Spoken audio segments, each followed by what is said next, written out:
উপরে দুশ্মনী করি। কিছু লোক দেখবেন ওয়াজ করে, মুহাম্মদ গো মুহাম্মদ, যেমন হের দুলাভাইরে ডাকতেছে। কারা ডাকতেছে? এর দুলাভাইরে ডাকতেছে। এমন একটা ডাক দে পাবলিক টিরে হুতায় সেইরা পাবলিক তো মনে করে আরি বাবার হুজুর তো সেরকম ডাক দিছে। কিন্তু কোরআনের কোন জায়গার মধ্যে নবীর আল্লাহ মুহাম্মদকে ডাক দিছে। হে চাদরওয়ালা, হে চাদরওয়ালা, হে কম্বলওয়ালা, এইভাবে ডাক দিছে। আর তুমি কেমন নবী? মুহাম্মদ গো মুহাম্মদ,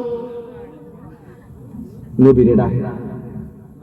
শুধু তাই নয়, দেখবেন কিটা করে জানেননি, কিছু লোক আছে, আমি গালি দিই না, সুন্দরভাবে বলতেছি, কিছু লোক আছে দেখবেন তারা নামাজের শেষে বইব, বইয়ের সাইরা কিটা কইব যে হ্যাঁ নামাজ পড়বা, রোজা রাখবা, আল্লাহরে ডাকবা, টাকা হইলে হজ করবা।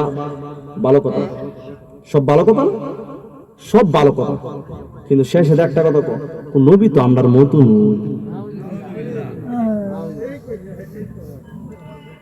ও তো সুন্দর ওয়াজ করলে নবী আমার মতন বানাইলে, আর সাধারণ পাবলিক তো নামাজের কথা কইছে, রোজার কথা কইছে, হজের কথা কইছে, আসলে কি বল নবী আমরার মতো নই। নবীর ব্যাপারে কি আর খারাপ কথা কইব?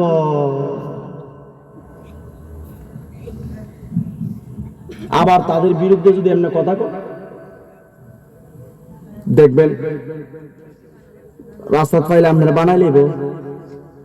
আমরা তো রিস্ক নিয়ে মাহফিল করি, উচিত কথা কইলেও ঝামেলা আছে, কিন্তু উচিত কথা করার দরকার আসেনি, কথা কই না আসেনি।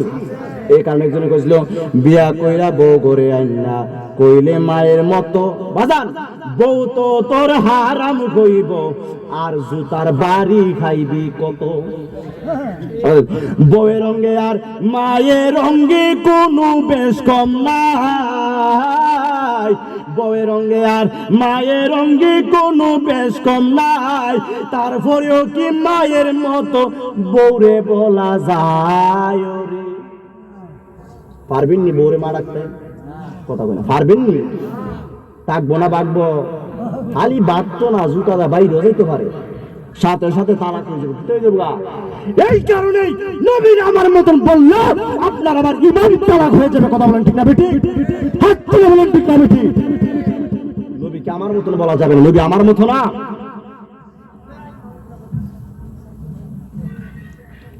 বেকল নাম্বার 10, পাঞ্জাবি পড়ে হস, জর্দা দিয়া ফান সাবাই পাইয়া ফরে রস। আরে কথায় কথায় নূর নবীর সাথে গুস্তাকি করে হুন্ডে বাই ফয়সল, নূর নবীরে মাটি যে কই আস্তা বিয়া কল।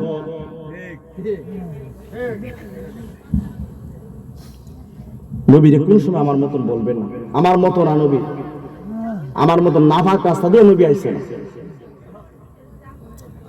এই জীবনটা নবীর লেখা রাগি জ্বালাইছে, আর জীবনের বইতে হয় লাভ নাই, মাইরা লাইবা, দইরা লাইবা, কাইটা লাইবা, ইত্যা বই সুন্নিরারে দেখায় না। আমরা নবীর পাগল, নবীর আশিক, নবীর ভালোবাসি, বাসবো, জীবনের চাইতে বেশি ভালোবাসবো। পারবেন তো ইনশাআল্লাহ? নবীরে ভালোবাসতে কেন আঘাত হয় বাবা? দুনিয়ার কাউরে তো না, নবীরে যিনি হচ্ছে রহমাতুল্লিল সমস্ত আম্বিয়াদের মাথার মুকুট, ওই নবীর ইজ্জত নিয়ে টানাটানি করলে আমার আল্লাহ বলে উতুল্লিম বাদা যালিকা জালিম, যারা আমার নবীর ইজ্জত নিয়ে টানাটানি করবে তাদের জন্মের মধ্যে বেজাল আছে। বলছে কে? কথা বলে বলছে কে? এই কারণে নবীর ইজ্জত নিয়ে টানাটানি করা যাবে? তারা আমার ভাই, তারা আমার কি ভাই, মানুষ মাত্র ভুল, তারারও ভুল হইতে পারে, আমারও ভুল হইতে পারে, তবে শুধরানোর দরকার আছে। কি আছে? শুধরানোর দরকার আছে। আমরা যেন একত্রিত চলতে পারি, আকীদাটা যেন সঠিক করতে পারে, এগুলার দিকে তাকাতে হবে, এগুলা দেখতে হবে। কি বলছিলাম?